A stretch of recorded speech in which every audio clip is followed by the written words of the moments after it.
Assalamualaikum, salam sejahtera. Sarawak memilih di mana pilihan raya negeri Sarawak penentuannya esok. 82 kerusi untuk dipertandingkan. 349 cuba nasib untuk yakinkan pengundi merekalah calon yang paling layak untuk diangkat sebagai wakil rakyat di kawasan masing-masing untuk tempoh 5 tahun yang akan datang. Tradisinya seperti pilihan raya sebelum ini. Kami sediakan platform. Inilah platformnya. Siaran khas tawaran parti untuk PRN Sarawak khusus untuk calon dan parti yang bertanding membuat rayuan terakhir kepada pengundi. Kami mulakan dengan gabungan Parti Sarawak GPS yang mempertaruhkan calonnya di kesemua 82 kerusi Dewan Undangan Negeri yang dipertandingkan. Dengan memperkenalkan politik ala Sarawak, GPS meletakkan 25 calonnya adalah muka-muka baru, khususnya orang muda. Tekad GPS menerusi 34 manifesto yang komprehensif. GPS mahu memperjuangkan hak Sarawak, menjamin hak rakyat, menjaga kebajikan rakyat dan membangunkan masa depan Sarawak. Esok hari adalah hari yang akan menentukan kerjaan kita di negeri Sarawak. Dan saya bagi pihak rakan-rakan saya dalam GPS ingin menyatakan bahawa GPS akan menjalankan amanah yang akan diberi oleh rakyat pada besok hari, di mana kita telah mempunyai hala tuju kita pun pembangunan hingga tahun 2030.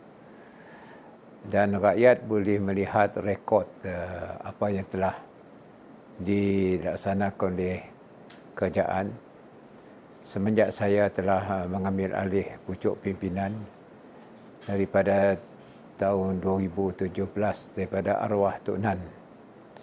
Dan kita telah banyak menubuhkan beberapa institusi selain kita telah memberikan bentukan yang besar kepada pembangunan luar bandar selain daripada memodernkan bandar. Dan kita harap dengan adanya mandat yang baru, kita akan teruskan usaha kita. Pertamanya ialah pembangunan ekonomi kita yang membabit bandar dan luar bandar. Keduanya meningkatkan infrastruktur termasuk bekalan api dan bekalan air yang sedang kita laksanakan. Dan ketiganya ialah keadaan sosial khasnya perumahan, di mana kita akan mengembangkan skim perumahan rakyat dan kita ada dasar baru iaitu membayarkan deposit untuk mereka yang mempunyai pendapatan B40 dan M40. Kerajaan telah menyediakan RM10,000 untuk membantu membayar deposit. Dan ini adalah dasar sosial yang akan membantu rakyat. Selain daripada itu, kita sudah tentu dapat menambahkan pendapatan kita dengan restructuring kita pun revenue yang telah saya usahakan setakat ini, dan ia akan dimantapkan lagi pada 5 tahun akan datang. Dan yang penting ialah kita juga akan menubuhkan sovereign fund, di mana hasil pendapatan kita diurus dengan baik untuk masa depan generasi muda atau generasi akan datang. Jadi saya harap rakyat Sarawak akan terus melihatlah apa yang telah kita laksanakan. Dan insya-Allah apabila mandat diberi kepada saya dan rakan-rakan saya akan teruskan membangun negeri Sarawak seperti negeri yang mempunyai kestabilan politik yang kuat dan negeri yang makmur serta negeri yang mempunyai masa depan yang cerah. Selamat mengundi dan salam sejahtera kepada adik kakak sekalian yang ada di Sarawak.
Parti politik kedua yang meletakkan calonnya yang paling ramai ialah Parti Bumi Kenyalang PBK di 73 kerusi pada pilihan raya negeri kali ini.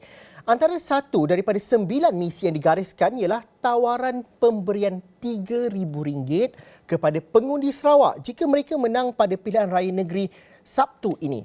Juga tawaran lain yang menarik ialah agihan kekayaan minyak sekurang-kurangnya 30% dan PBK mahu menyediakan pendidikan percuma kepada semua rakyat Sarawak. The missions of Parti Bumi Kenyalang.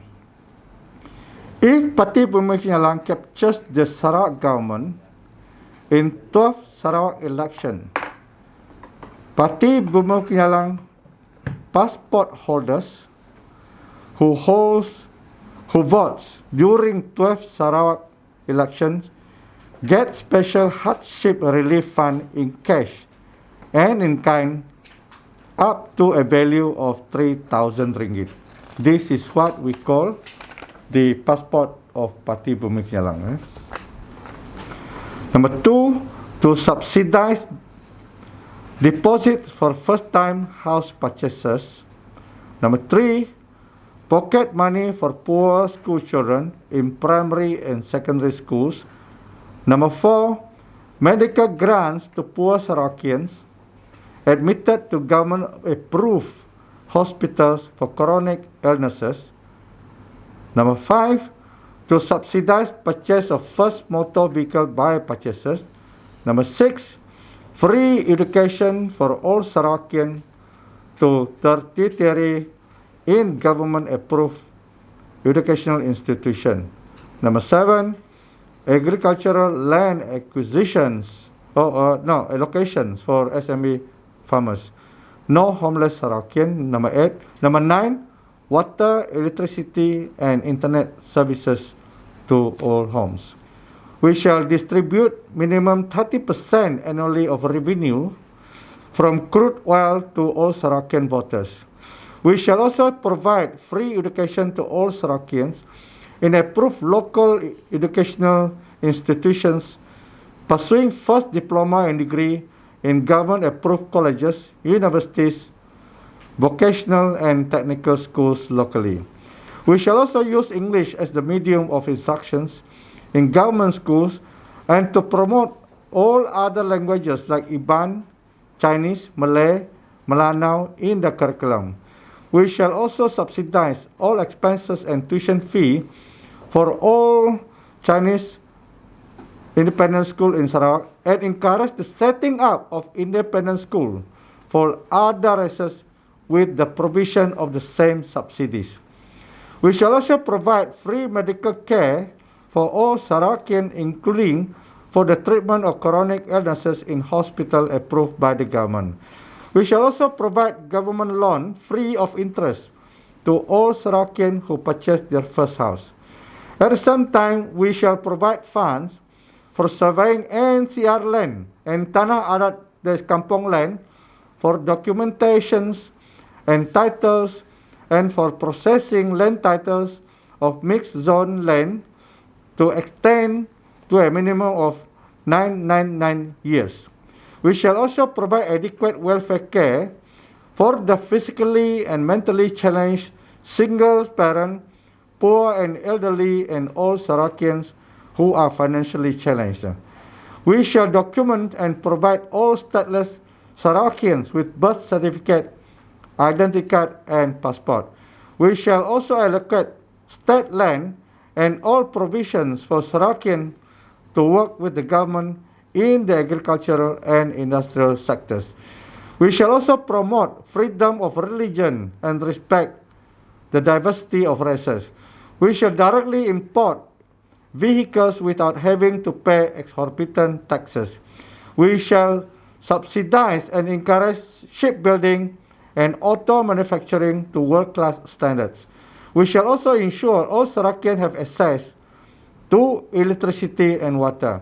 We shall provide high-standard transportation in the form of highways, railways, waterways, and airways, including the setting up of Sarawak-owned airlines.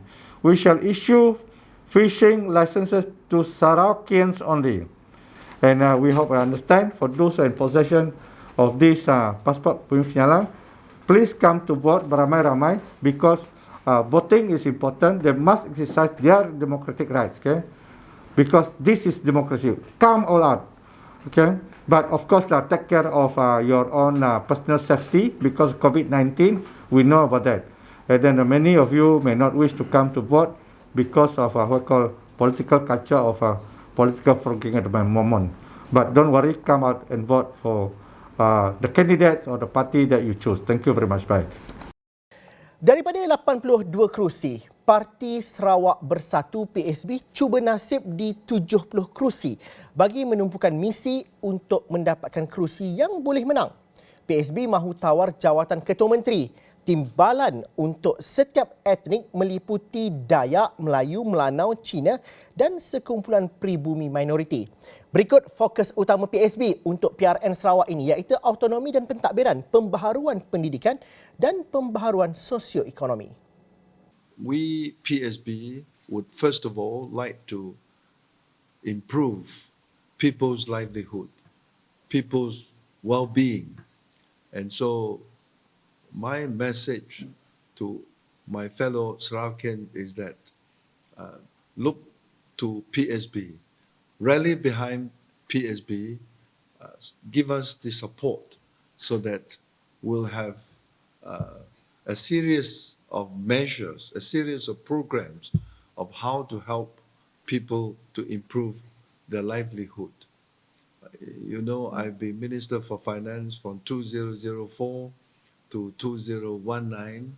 I know very well that the state of government has the financial capability to look after the people. It depends how we prioritize the development projects and program.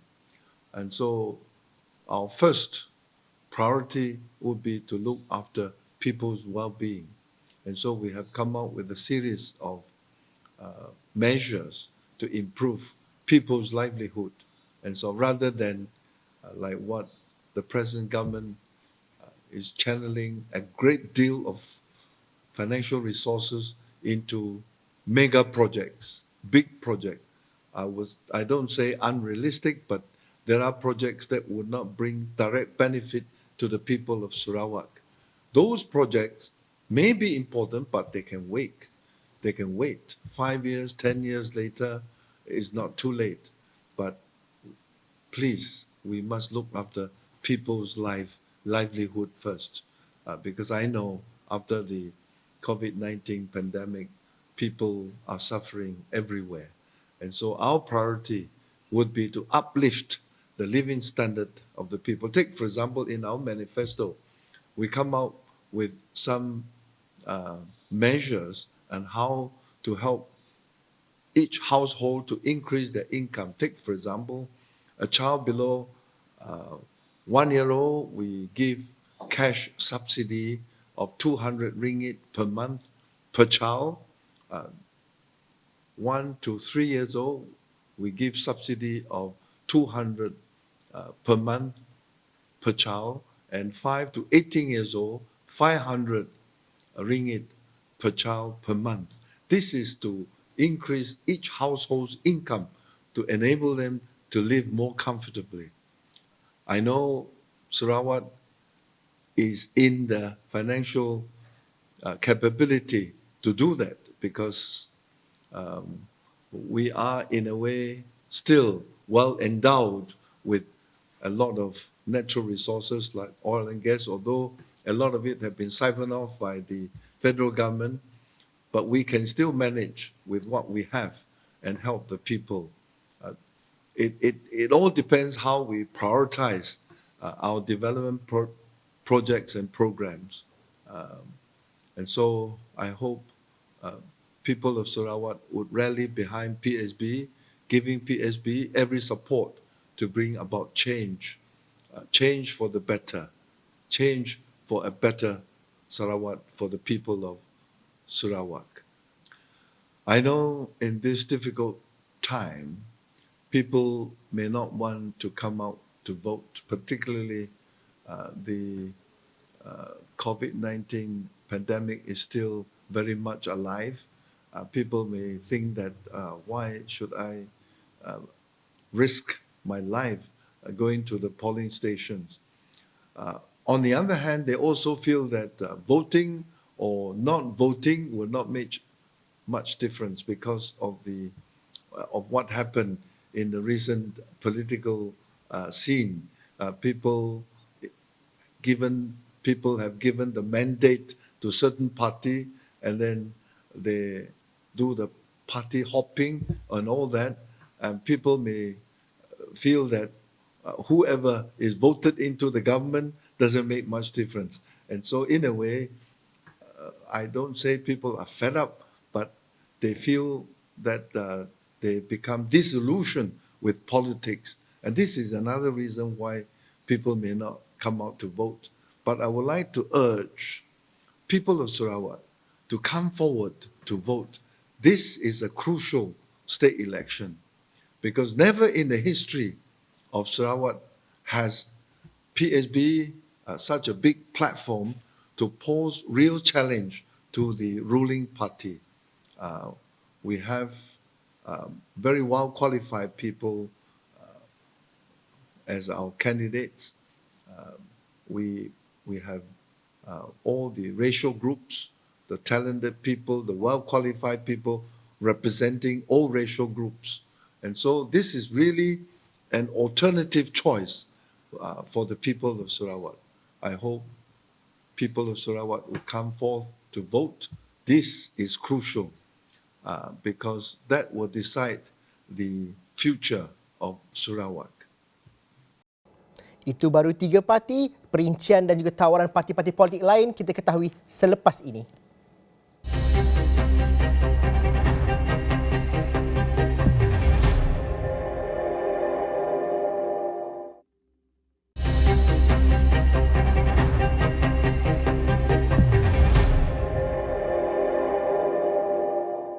Anda sedang menonton siaran khas tawaran parti politik di PRN Sarawak. Kita beralih kepada parti politik seterusnya di mana PKR bertanding di 28 kerusi dengan menyaksikan calon PKR di Batu Lintang. Cherish Eng Puai Hui merupakan calon yang paling muda pada PRN 12 Sarawak ini. PKR Sarawak yakin akan berjaya menembusi beberapa don yang disasarkan dengan manifestonya Makmur Bersama Keadilan. Antara rancangan utamanya ialah 2021-2026 ialah reformasi kesihatan awam, pendidikan dan juga infrastruktur asas selain berhasrat memperkenalkan rancangan pembangunan pertanian moden luar bandar SELDA yang berpaksikan kepentingan rakyat luar bandar. Assalamualaikum warahmatullahi wabarakatuh.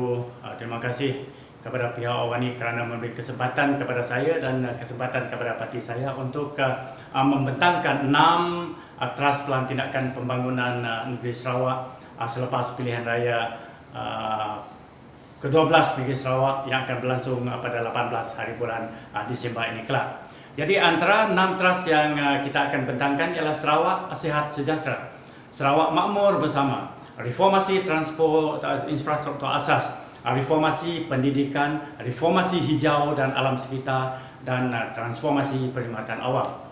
Dalam membicarakan huraian berkenaan dengan 6 teras itu tadi ialah kita memikirkan Sarawak Sihat Sejahtera. Misalnya, kita memikirkan bahawa rakyat Sarawak perlu dibantu, perlu disokong, perlu didukung selepas dan semasa COVID-19 yang telah banyak mengganggu kesihatan masyarakat, yang telah banyak mengganggu pekerjaan masyarakat, yang banyak mengganggu perniagaan masyarakat. Maka kita akan tampil memberi bantuan tunai kepada masyarakat yang mengalami kesusahan dan memperuntukkan dana negeri misalnya untuk membantu perniagaan dan sebagainya.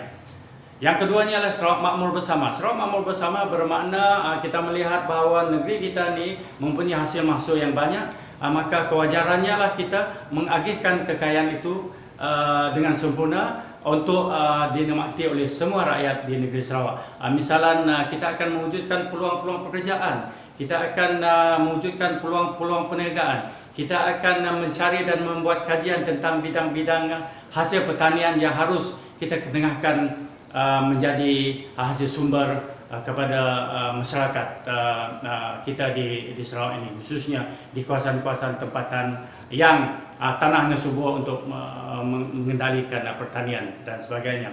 Selain daripada itu, kita juga telah mengetengahkan satu dasar baru berkenaan dengan tanah-tanah kita, pembangunan tanah kita, pembangunan SCR dan sebagainya. Dalam pembentangan detail kita akan menerangkan kepada masyarakat bahawa kita akan membangunkan tanah kita dengan pendekatan baru yang kita namakan SELDA. Flyers telah kita edarkan ke seluruh negeri untuk memberi kefahaman yang lebih kepada masyarakat. Yang ketiganya ialah reformasi infrastruktur asas.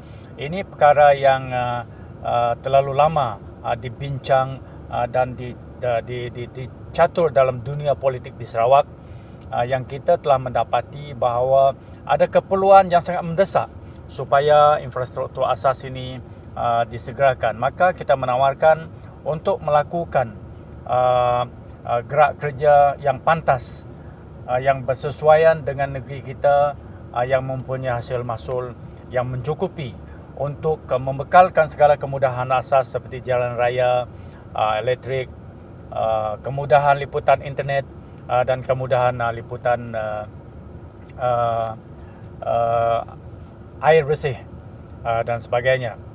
Yang seterusnya ialah reformasi pendidikan.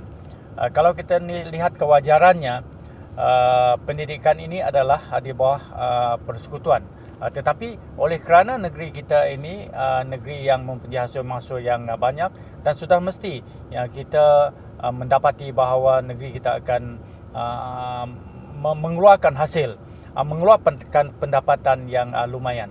Dan seterusnya adalah reformasi hijau dan alam sekitar. Ini perkara lumrah yang telah kita dengar, yang telah kita lihat betapa negeri kita telah dirosakkan oleh pihak-pihak tidak bertanggungjawab, menebang hutan dan menggundulkan bukit dan gunung, menyelongkar hasil mahsul negeri. Jadi kita akan berusaha untuk mengekalkan keindahan alam kita untuk kesihatan sejahtera rakyat kita dan negara kita. Dan seterusnya adalah transformasi perkhidmatan awam, di mana kita ketahui yang kita mendapati bahawa ada di antara suku kaum kita yang tidak berpuas hati, dan kewajarannya bagi saya harus perkhidmatan awam ini dikaji dengan sempurna, yang mana kita akan meletakkan keadilan, kita akan menumpu kepada meritokrasi, di mana semua kaum itu diberi kesempatan untuk menikmati ataupun memegang jawatan-jawatan penting dalam perkhidmatan awam negeri. Selain daripada itu, kita juga akan mentransformkan GLC yang kita lihat tidak berperanan, yang kita melihat ianya merupakan sebuah GLC yang tidak berfungsi untuk pembangunan rakyat negeri Sarawak. Dan kita akan melakukan rombakan, kalau perlu kita akan mengkaji balik susun atur dan keperluan GLC tersebut. Pada pilihan raya negeri Sarawak kali ini, DAP bertanding di 26 daripada 82 kerusi. Untuk rekod, DAP menang di 7 kerusi pada PRN yang ke-11. Pengerusi DAP yang juga pengerusi PH Sarawak, Chong Chin Jen, memaklumkan kemungkinan PH Sarawak akan bekerjasama dengan PSB. Tetapi perkara itu hanya akan dapat ditentukan pasca PRN Sarawak. Mengenai soal manifesto pula, DAP punya perancangan tersendiri. Kita dengarkan. Untuk pilihan raya negeri Sarawak kali ini, kami DAP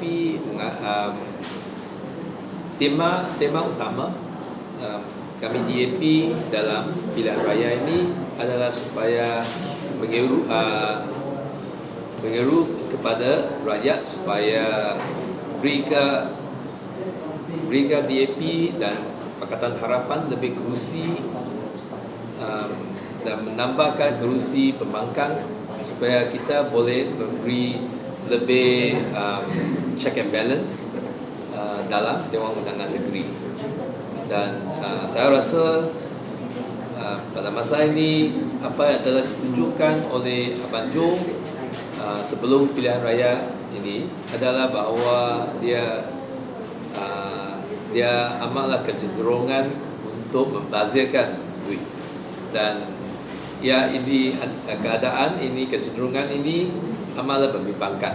Reserve kita semasa dia ambil alih sebagai Ketua Menteri dalam tahun 2017 adalah reserve Sarawak adalah lebih kurang 30 bilion. Tetapi dua tahun selepas dia ambil alih, iaitu pada akhir 2019, reserve Sarawak dikurangkan ke tahap 24 bilion saja. Dalam masa 2 tahun, ya, reserve kita turun turun sejumlah 6 bilion. Inilah merupakan satu trend yang amat membimbangkan. Oleh itu kita perlu pembangkang yang lebih kuat supaya boleh beri lebih tekanan dan juga check and balance yang lebih efektif terhadap kerajaan GPS. Dalam pilihan ini saya rasa nak tukar kerajaan bukanlah senang. Walaupun kita telah tukar kerajaan dalam tahun 2018, tetapi sebelum kita tukar kerajaan dalam tahun 2018, 2 kali kita menafikan 2/3 majority, 2/3 itu majority mereka Barisan Nasional di Parlimen, iaitu di tahun 2013 dan 2008. 2 kali kita menafikan itu bilangan MP Barisan Nasional sejumlah, I think more than deny 2/3 lah. Deny 2/3 BN dalam Parlimen. Untuk Sarawak ini kita pun tak pernah itu deny 2/3 Barisan Nasional atau GPS dalam DUN. Saya rasa satu langkah demi satu langkah dulu. Biarlah kita menguatkan perbankan dulu, barulah kita mengadakan satu agenda untuk ambil alih kerajaan. So untuk pilihan raya ini, tema kami dan itu our aim, kami punya itu matlamat adalah itu untuk supaya tambah lebih lagi kerusi perbankan agar kita boleh memainkan peranan yang lebih efektif sebagai perbankan untuk menjaga wang rakyat dalam DUN. Parti Aspirasi Rakyat Sarawak aspirasi bertanding 15 kerusi pada PRN 12 Sarawak kali ini. Pada PRN 11 pada tahun 2016 lalu, aspirasi bertanding atas tiket star.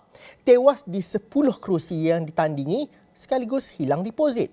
Namun, pada PRN kali ini, apa tawaran yang boleh meyakinkan pengundi untuk memberi peluang kepada calon-calon yang mempertaruhkan ataupun dipertaruhkan oleh parti ini? Kita saksikan. Hello Malaysians, my name is Lina Su. I'm the party president of Parti Aspirasi Rakyat Sarawak. I am contesting in DUN 9 Padangan. Our manifesto for this election is to make every Sarawakian rich. It's the economic policy of every country to have poverty at minimum. Okay. So we will make every Sarawakian rich. That is our economic goal. Our first article on our manifesto is an independence referendum. Our second article is to give universal basic income, UBI, UBI. Sarawak is rich in oil and gas. How we are going to fund this income for every Sarawakian is to increase the petroleum sales tax from 5% to 30%. We can do this because Petronas pays the federal government 38%. Okay. And with this money, we will distribute it to every adult Sarawakian, 500 every month. Okay. This is the dividend. this will uplift so that there will be no poor Sarawakian in Sarawak. Okay. Our third article is land reforms.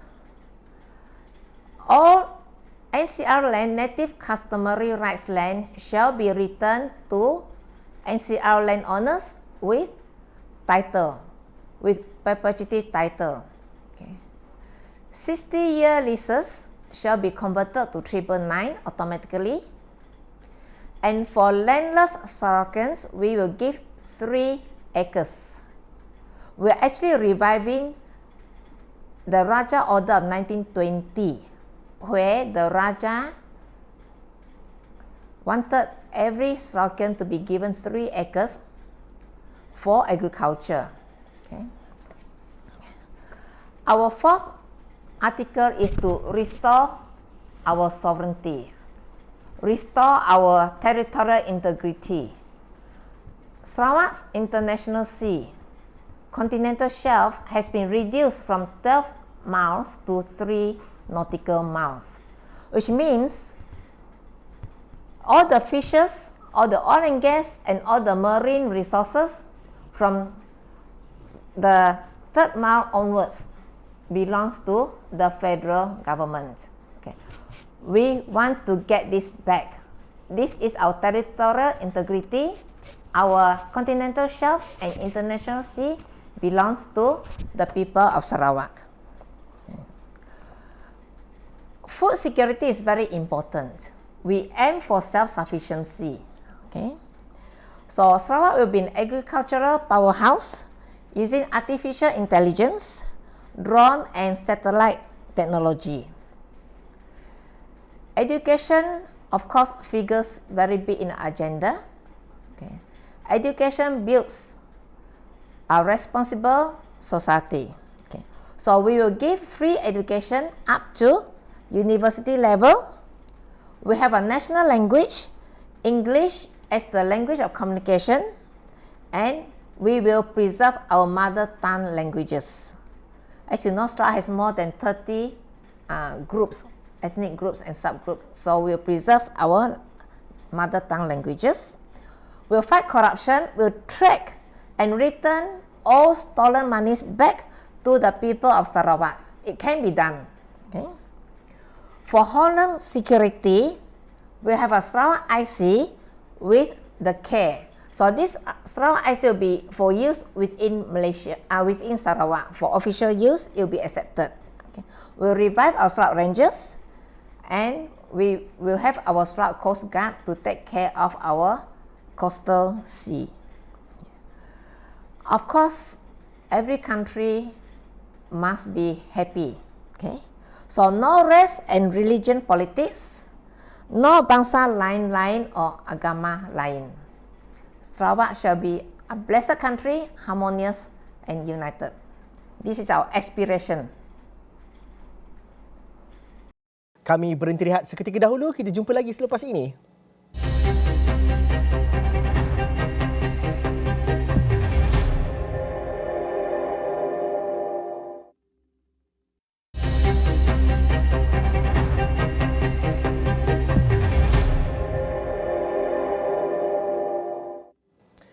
Menjelang hari pengundian PRN Sarawak esok, kami bawakan inilah siaran khas tawaran parti politik untuk pengundi-pengundi esok. Dan ini janji Parti Bangsa Dayak Sarawak Baru, PBDSB, untuk PRN ke-12 Sarawak. Parti ini menawarkan Dayak sebagai Ketua Menteri Sarawak secara giliran selain memperjuangkan hak Dayak dalam pemilikan tanah hak adat Bumi Putra NCR. Turut diperjuangkan adalah kesamarataan dalam pekerjaan, peluang pendidikan dan sebagainya.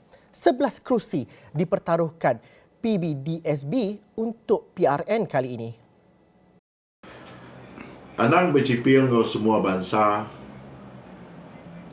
hidup mesti bercermin ke menua serga. Seput kita sigi ditanggam petara. Adil kata Lino, bacarumin kat surga, bersengat ke jubata. Arus, arus, arus. Lenyau jaku, lenyau bangsa. lenyau adat, lenyau basah, lenyau kaul, lenyau bala, lenyau tanah, lenyau menua. Saya, Bobby Anak William, Presiden Parti Bangsa Dayak Sarawak Baru, ingin menyeru kepada semua anak-anak Sarawak yang berkelayakan telah berdaftar sebagai pengundi untuk sama-sama menunaikan tanggungjawab kita sebagai warga negara Malaysia pada 18 hari bulan Disember ini untuk sama-sama turun mengundi pada hari tersebut.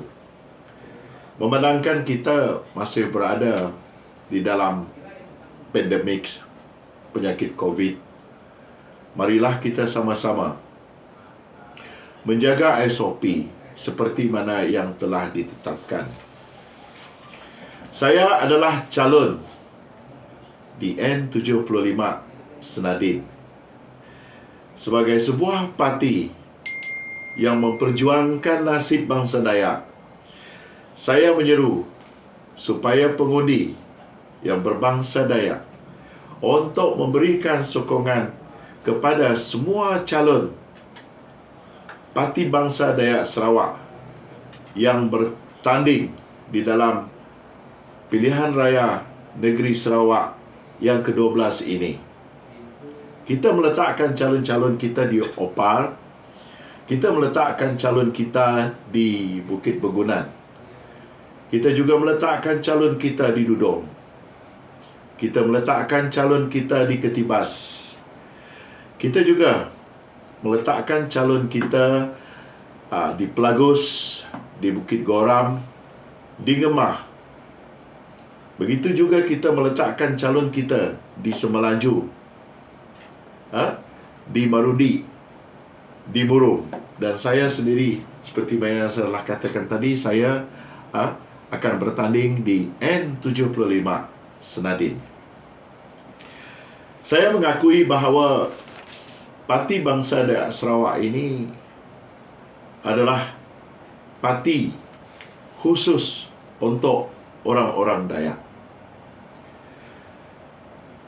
Kami berada di sini bukan hanya memperjuangkan nasib orang-orang Dayak. Kami juga berada di sini adalah untuk memperjuangkan keadilan ke atas penindasan kita sesama manusia. Maka dengan kesempatan ini, sebagai Presiden Parti Bangsa Dayak Sarawak, saya amat berterima kasih kepada pengundi-pengundi yang bukan berbangsa Dayak, tetapi telah memberikan sokongan kepada perjuangan kami. Kami dari Parti Bangsa Dayak Sarawak Baru. Dan kepada pengundi-pengundi yang berbangsa Dayak, saya memohon anda sebagai orang-orang Dayak yang selama ini sering mengatakan bahawa bangsa kita ditindas, bangsa kita telah dirampas hak tanah adat kita, bangsa kita tidak diberikan layanan seadil-adilnya di dalam segala hal, khususnya dari segi ekonomi. Maka inilah peluangnya, saudara dan saudari, untuk membantu memberikan sokongan kepada kami daripada Parti Bangsa Dayak Sarawak Baru untuk menjadi suara kalian. Dengan kesempatan ini, sekali lagi saya menyeru kepada semua untuk sama-sama menunaikan tanggungjawab kita sebagai rakyat Malaysia untuk turut serta mengundi pada 18 hari bulan Disember tahun 2021. kerana peluang untuk mengubah nasib kita hanya boleh dilakukan setiap 5 tahun. Marilah kita sama-sama menunaikan tanggungjawab kita. Sekian, terima kasih. Selepas 23 calon partinya menghilangkan diri pada hari penamaan calon, impian Parti Sedar Rakyat Sarawak atau SEDAR untuk membuat penampilan sulung diteruskan oleh 5 calon yang bertanding. Apa yang mahu diperjuangkan oleh SEDAR pada PRN Sarawak kali ini? Kita dengarkan janji dan tawaran SEDAR oleh presidennya yang juga calon di Dun Samariang, Dato' Osman Abdillah. Assalamualaikum warahmatullahi taala wabarakatuh. Untuk yang beragama Islam, nama berita kita ni hao ma hao. Kita ada 3 bangsa pengundi di N7 Samariang. Pertama sekali saya mengucapkan ribuan terima kasih kepada Asrul Awani memberi peluang kepada saya untuk membuat sedikit liputan tentang PRN 12 dari kacamata Parti Sedar Rakyat Sarawak. Hari ini saya ingin menjawab sebenarnya soalan-soalan yang keluar dalam sosial media yang kebanyakannya dituju kepada Parti Sedar, Parti baru.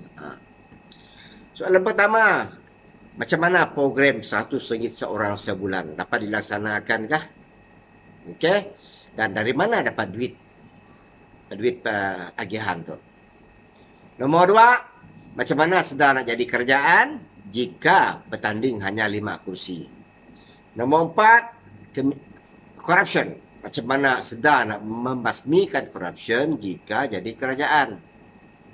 Nombor 4, apa SEDAR akan buat untuk perniagaan dan anak-anak kita pada masa depan. Okey, soalan yang pertama iaitu di mana kita dapat duit untuk agihan dividen. Saya marah dengan kita, duit itu datang dari pendapatan hasil bumi. Minyak dan gas tak utama sekali. Tolong kita ada kayu balak. Okey, now pun ada juga masih. Pendapatan negeri Sarawak setahun lebih kurang 12 bilion. Ya, lebih kurang 12 bilion dan kita akan pergunakan sikit duitnya untuk bagian rakyat. Pembagian tu hanya 2 bilion plus saja. 2 bilion lebih sikit saja. Kita mau rakyat rasakan 50 tahun si merasa duit minyak. Kita akan nyuruh rakyat merasa. Ya, 100 orang setiap bulan. 5 orang dalam family, 500 lah setiap bulan. Okey. Yang kedua, jenis SEDAR nak jadi kerajaan hanya 5 sit. Apa masalah dengan 5 sit?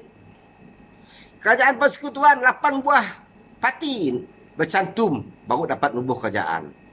Parti Bersatu, Barisan Nasional, PAS, kayak apa? GPS 18 sit aja, padahal nak jadi kerajaan persekutuan nun 112 sit baru dapat. Apa kena GPS dapat jadi kerajaan persekutuan? Ya namanya coalition. Di Sarawak tu PDP 3 sit aja dapat jadi kerajaan coalition lah.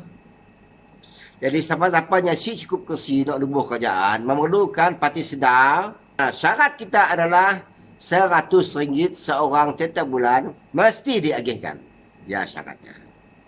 Okey. Yang ketiga, corruption. Macam mana nak membasmikan corruption? Jika kita jadi kerajaan, kita ada bajet sebanyak RM5 juta. Siapa yang beri information tentang kegiatan rasuah di pejabatnya, baik, akan kita upah. Pakai email. Email baru pula, password kita seorang tak tahu. Beri information, tolong. Kita akan bagi upah. Ya cara terbaik. Yang keempat, masa depan nemiak kita. Ya, saya madah sekolah pentingnya education. Sekolah penting. Pastikan sekolah kita tu banyak daif. Berapa puluh tahun dah. Si Diaga ada bunyi sekali ya masa Pakatan Harapan jadi kerajaan. Tapi lepasnya hilang cerita ya. Sekolah kita banyak dalam keadaan daif. Masih aturan, ya. Jika sedar jadi kerajaan, yes, akan kita atur dengan secepat mungkin. Kita penting sangat dengan pembelajaran anak-anak kita. Jadi, pada 18 hari bulan tu turun dan undi parti sedang. Hidup sedang. Terima kasih. Itulah janji-janji politik ataupun apa yang ditawarkan oleh parti-parti politik yang bertanding dalam PRN Sarawak pada kali ini. Buat pengundi yang berdaftar di Sarawak yang layak mengundi esok, tunaikan tanggungjawab anda dan teruskan bersama kami di seluruh platform kami sepanjang hari esok untuk laporan komprehensif di sisi Pilihan Raya Negeri Sarawak yang ke-12. Saya Zulfikri Yusof, kita jumpa lagi.